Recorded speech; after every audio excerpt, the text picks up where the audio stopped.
प्रधानमंत्री नरेंद्र मोदी ने संयुक्त राष्ट्र में सस्टेनेबल डेवलपमेंट को लेकर आयोजित सम्मेलन में कहा कि सुरक्षा परिषद और संयुक्त राष्ट्र की विश्वसनीयता और औचित्य बनाए रखने के लिए उसमें सुधार जरूरी है। प्रधानमंत्री का ये बयान इसलिए जरूरी है क्योंकि भारत लंबे समय से अपनी दावेदारी के साथ सुरक्षा परिषद के विस्तार की मांग कर रहा है। समूचा विश्व एक दूसरे से जुड़ा हुआ, एक दूसरे पर निर्भर है और एक दूसरे से संबंधित है। इसलिए हमारी अंतर्राष्ट्रीय साझेदारी को भी पूरी मानवता के कल्याण को अपने केंद्र में रखना होगा। इससे पहले मोदी ने संयुक्त राष्ट्र महासचिव बान की मून से भेंट की और उन्हें भारत के बारे में एक किताब भेंट की। मून ने भारत के स्वच्छता अभियान की तारीफ भी की है। अमेरिका में प्रधानमंत्री नरेंद्र मोदी आज G4 देशों के समूह की बैठक में शामिल होने वाले हैं। इस बैठक में संयुक्त राष्ट्र सुरक्षा परिषद के विस्तार को लेकर चर्चा होगी। बड़ी बात यह है कि बैठक का आयोजन भारत ने किया है। ये बैठक भारतीय समय के हिसाब से शाम करीब 5:30 बजे होगी। भारत के अलावा जर्मनी, जापान और ब्राजील के नेता इसमें शामिल होंगे। भारत समेत ये चारों देश सुरक्षा परिषद की स्थायी सदस्यता की दावेदारी कर रहे हैं। भारत की पूरी कोशिश है कि इस मुद्दे पर जोर शोर से मांग उठाई जाए। G4 की बैठक खत्म होने के बाद पीएम मोदी कैलिफोर्निया के लिए रवाना हो जाएंगे, जहां वो सिलिकॉन वैली में फेसबुक के मुख्यालय जाएंगे और मार्क जकरबर्ग से मिलेंगे। जकरबर्ग के अलावा एप्पल और गूगल के सीईओ से भी पीएम मोदी की मुलाकात होगी।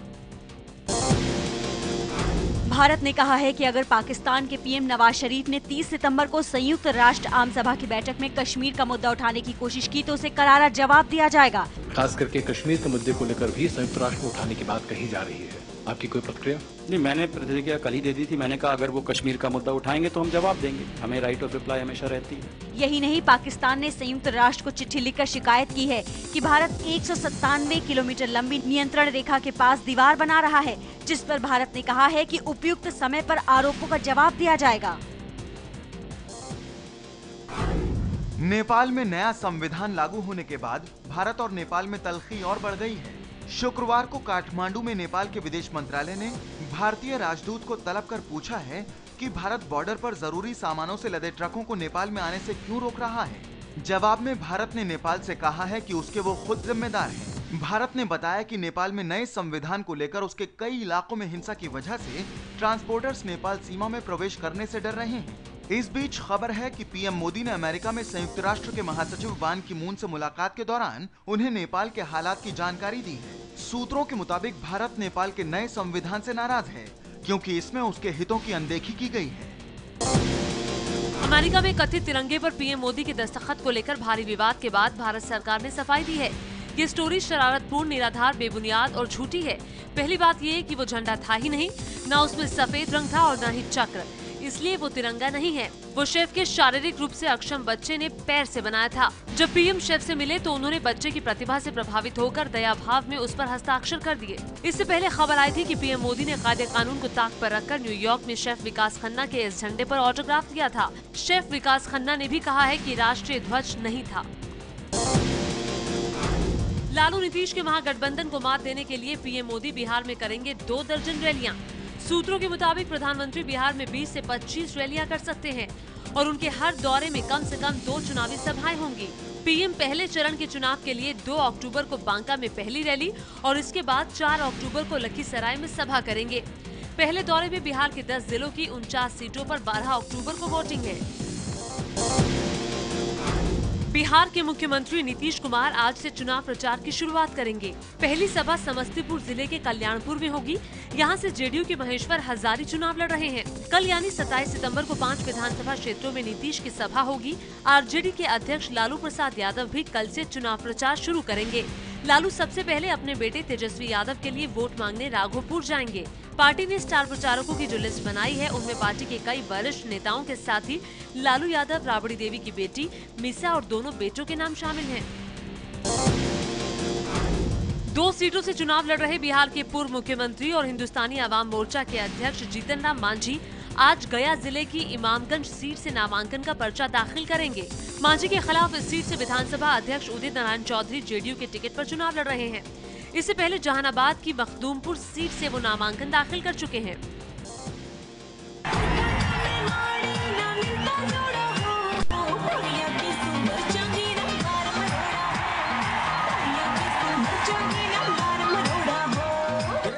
ये तस्वीरें हैं हरियाणा के जींद की, जहां गुरुवार को पंडित दीनदयाल उपाध्याय की 100वीं जयंती के मौके पर खूब ठुमके लगे।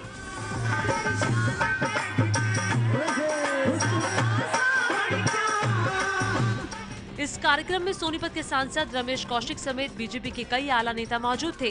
दीनदयाल उपाध्याय की तस्वीरों के साथ मंच पर चल रहे नाच गाने को देखने के लिए यहां इतनी भीड़ उमड़ गई कि पुलिस को भी पसीना आ गया। आपको जानकर हैरानी होगी कि इस कार्यक्रम का मकसद गरीबों की मदद करना था, लेकिन बीजेपी नेताओं ने इसे डांस शो बना दिया।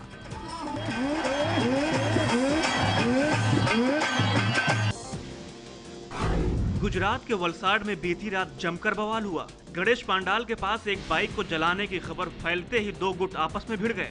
पुलिस के मुताबिक गणेश विसर्जन के बाद अतुल विस्तार इलाके में पंडाल से थोड़ी दूर ही महाप्रसाद का आयोजन किया गया था। इसी दौरान एक शख्स ने बाइक को आग लगा दी। इसके बाद दोनों गुटों में मुठभेड़ शुरू हो गई। बियर की बोतलें चली, पत्थरों से भी हमला हुआ। भारी संख्या में पुलिस बल मौके पर पहुंचा तो उसे भी निशाना बनाने की कोशिश हुई। एक पुलिसकर्मी इस घटना में जख्मी भी हुआ है। पुलिस का दावा है कि बवाल करने वाले कुछ लोगों को हिरासत में लेने के बाद हालात पर पूरी तरह से काबू पा लिया गया है। दिल्ली में सराय रोहिल्ला के इसी घर में दिल दहला देने वाली वारदात सामने आई है। बुजुर्ग दंपति और उनके बेटे की बेरहमी से हत्या कर दी गई। 65 साल के चंदूलाल, 60 साल की गुल्लू देवी और 35 साल के राकेश का शव मिलने से इलाके में हड़कंप मच गया है। बुजुर्ग दंपति का शव रजाई में लिपटा हुआ था तो बेटे का शव कुर्सी पर बंधा हुआ मिला। कोई आवाज़ नहीं सुनी तो जिससे एक फ्रेंडली एंट्री का इन्वेस्टिगेशन में एक अभी जांच के दायरे में इसको रखा जा रहा है। ये ज़रूर लग रहा है कि कत्ल करने के बाद कातिल ने ही ताला लगाया होगा। पुलिस इसे आपसी रंजिश में हत्या मानकर चल रही है। पुलिस ने एक शख्स को हिरासत में लिया है और उससे पूछताछ भी कर रही है। दिल्ली में दशहरे में होने वाली रामलीला में प्रधानमंत्री नरेंद्र मोदी को बुलाने पर विवाद हो गया है। फैसले के विरोध में कांग्रेस के नेता जेपी अग्रवाल ने श्री रामलीला कमेटी से इस्तीफा दे दिया है। जेपी अग्रवाल रामलीला कमेटी के मुख्य संरक्षक थे। आपको बता दें कि रामलीला मैदान में होने वाली रामलीला में हर साल प्रधानमंत्री को बुलाने की परंपरा है, लेकिन जेपी अग्रवाल इस बार ऐसा नहीं चाहते थे। उन्होंने कहा जी बुलाना नहीं है। मैं क्या, ये तो हो नहीं सकता, हमें तो बुलाना है पीएम को। हमने बुलाया तो उन्होंने छोड़ दी रामलीला। दिल्ली में शराब पीने की न्यूनतम उम्र को लेकर विवाद हो गया है। केजरीवाल सरकार में पर्यटन मंत्री कपिल मिश्रा ने रेस्टोरेंट मालिकों की सालाना बैठक में शराब पीने की कानूनी उम्र 25 साल से घटाकर 21 साल करने की वकालत की है, लेकिन डिप्टी सीएम मनीष सिसोदिया ने कहा है कि अभी तक ऐसी कोई योजना नहीं है। इस विवाद पर बीजेपी ने कहा है कि सरकार अपनी झोली भरने के लिए शराब पीने की उम्र घटा रही है। 18 साल में तो वोट देने का अधिकार मिल जाता है इस देश में, शादी करने का अधिकार मिल जाता है इस देश में। उसके बाद ऐसा कोई कानून हम बना लें जिसकी आड़ में पुलिस के द्वारा भ्रष्टाचार हो, युवाओं को प्रताड़ित किया जाए, ऐसे कानूनों को तो बदल देना। अभी ऑफिशियली सरकार के पास कोई ऐसा प्रस्ताव नहीं है जिसमें विचार चल रहा हो। अगर लोगों की, दिल्ली के रेस्टोरेंट मालिकों की और टूरिज्म इंडस्ट्री की अगर डिमांड होगी तो इस पर सरकार विचार कर सकती है। अब तक आम आदमी पार्टी के निशाने पर रहे दिल्ली के उपराज्यपाल नजीब जंग अब बीजेपी की आंखों की किरकिरी भी बन गए हैं। दिल्ली नॉर्थ वेस्ट के डीएम के साथ मारपीट के मामले में अपने पीए की गिरफ्तारी से नाराज बीजेपी सांसद उदित राज ने नजीब जंग को हटाने की मांग की है। उदित राज के पीए परमिंदर और उसके 2 समर्थकों को गुरुवार को दिल्ली पुलिस ने दिल्ली नॉर्थ वेस्ट के डीएम से मारपीट के आरोप में गिरफ्तार किया है। उदित राज का कहना है कि नजीब जंग सुपर किंग हो गए हैं और किसी का फोन तक नहीं उठाते। एलजी सुपर किंग, एलजी से अगर मैं कहता हूँ या बात करने की कोशिश करता हूँ तो 3-3, 4-4 दिन तक बात नहीं होती। और मैंने एक बार कहा कि भाई मोबाइल दे दो तो मोबाइल नहीं शेयर करते। दिल्ली की मशहूर जवाहरलाल नेहरू यूनिवर्सिटी के छात्रों और प्रोफेसर्स को लेकर बीजेपी नेता सुब्रमण्यम स्वामी ने दिया है विवादित बयान। स्वामी ने जेएनयू छात्रों और प्रोफेसर्स को नक्सली बताया है, साथ ही यूनिवर्सिटी का नाम बदलने की मांग भी रख दी है। वहाँ तो सारे गतिविधियाँ, सब देशद्रोही गतिविधियाँ बहुत ज़्यादा हैं। जिहादी लोग हैं, नक्सलाइट तो वैसे भी करते हैं, एलटीटी वाले भी हैं। आप स्टूडेंट्स को नक्सली बोल रहे हैं? और क्या, मैं तो प्रोफेसर को भी नक्सली बोल। सर जेएनयू का नाम सुभाष चंद्र बोस जी के नाम पर करवाने की पहली, वो तो हमारे रिकमेंडेशन है। स्वामी के इस बयान के बाद जेएनयू में उनका विरोध शुरू हो गया है। कांग्रेस ने भी बयान को शर्मनाक बताया है। सुब्रमण्यम स्वामी ने इस बात की भी पुष्टि की है कि उन्हें जेएनयू के वीसी पद का ऑफर दिया गया है। विपक्ष के भारी विरोध के बावजूद आरक्षण की समीक्षा वाले बयान से पीछे हटने को तैयार नहीं है आरएसएस प्रमुख मोहन भागवत। हिमाचल के कुल्लू में आयोजित एक कार्यक्रम में मोहन भागवत ने मौजूदा आरक्षण नीति में बदलाव की वकालत करते हुए कहा कि आरक्षण आर्थिक आधार पर दिया जाना चाहिए। संघ चालक महोदय ने एक बात कही है कि इस पर चर्चा होनी चाहिए, विचार करना चाहिए। मुझे ये मालूम नहीं कि क्यों इस पर जो है वो आपत्ति कोई कर रहा है। आरएसएस और बीजेपी का यह सोचा समझा षड्यंत्र है। बिहार के चुनाव में अपनी निश्चित हार को देखते हुए वो समाज को बांटने का एक बार फिर घिनौना प्रयास कर रहे हैं। राजस्थान की मुख्यमंत्री वसुंधरा राजे एक और बड़े विवाद में फंसती नजर आ रही हैं।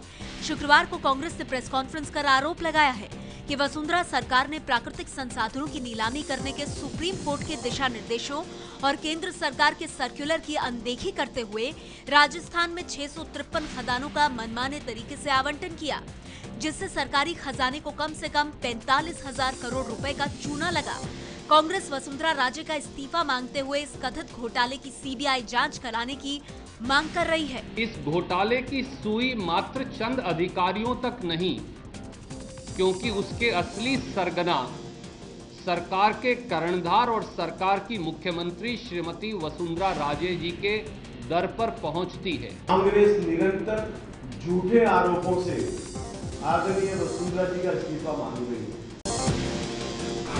शिवसेना के दिवंगत सुप्रीम बाला साहेब ठाकरे का स्मारक मुंबई के दादर में मेयर बंगले की जगह पर बन सकता है, जो शिवाजी पार्क के सामने है।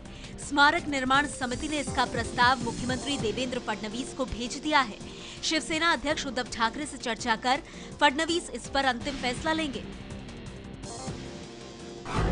महाराष्ट्र के नागपुर में एक दलित प्रोफेसर ने लगाया है बीजेपी नेता पर हमला करने और प्रताड़ित करने का आरोप।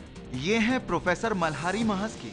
इनके मुताबिक प्रेरणा कॉलोनी में रहने वाले बीजेपी के युवा मोर्चा के शहर उपाध्यक्ष सुमित ठाकुर ने पिछले करीब एक हफ्ते से उनका जीना मुहाल कर रखा है। आरोप है कि पार्किंग को लेकर विवाद में सुमित ठाकुर ने प्रोफेसर को परेशान करना शुरू कर दिया। अपने साथियों के साथ प्रोफेसर के घर पर 2 बार हमला भी किया और उनकी गाड़ियां तोड़ दी। शिकायत पर पुलिस ने प्रोफेसर को सुरक्षा दी, लेकिन सुमित ठाकुर की गुंडागर्दी कम नहीं हुई।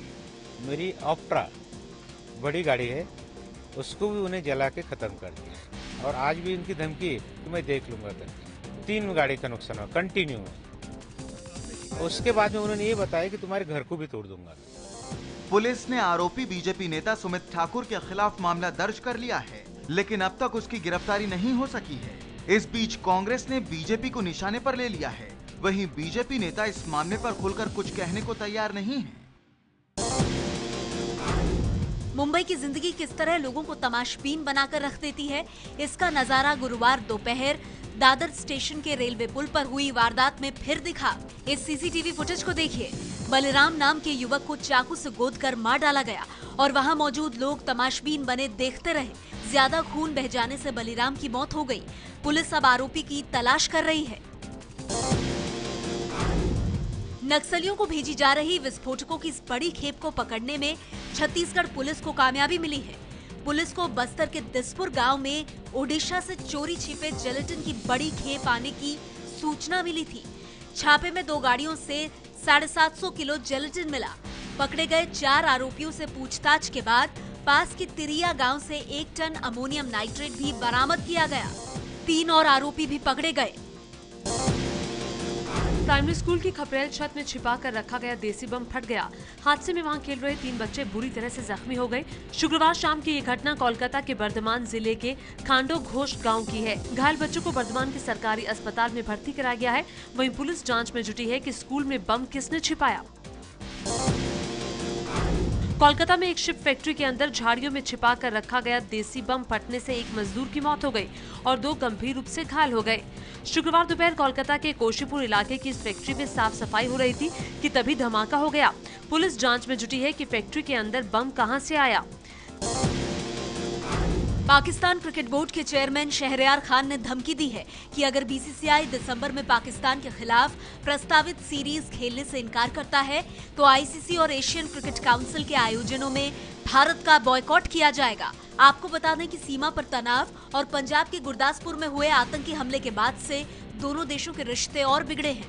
हाल ही में बीसीसीआई सचिव अनुराग ठाकुर ने भी कहा था कि आतंकवाद और क्रिकेट साथ साथ संभव नहीं है।